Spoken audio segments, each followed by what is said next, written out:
একদিন কাক কোকিলকে বলল, বন্ধু, আমার গায়ের রঙও কালো, তোমার গায়ের রঙও তো কালো, তাহলে মানুষ তোমাকেই কেন এত বেশি ভালোবাসে? উত্তরে কোকিল কি বলল?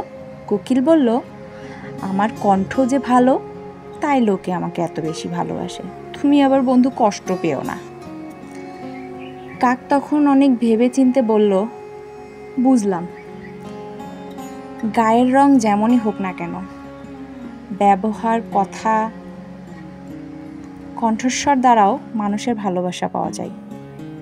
গায়ের রং তো কেবলমাত্র আবরণ, এটা দেখে কাউকে বিচার করা হয় না। আসলে এ থেকে আমরা বুঝলাম, কাউকে তার গায়ের রং দেখে বিচার করা উচিত নয়।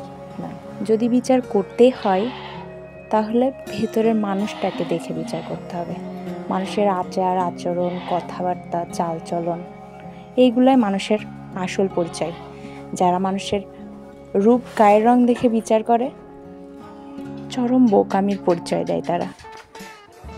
মানুষের প্রকৃত পরিচয় তার গুণে, তার আচরণ, তার ব্যবহারে।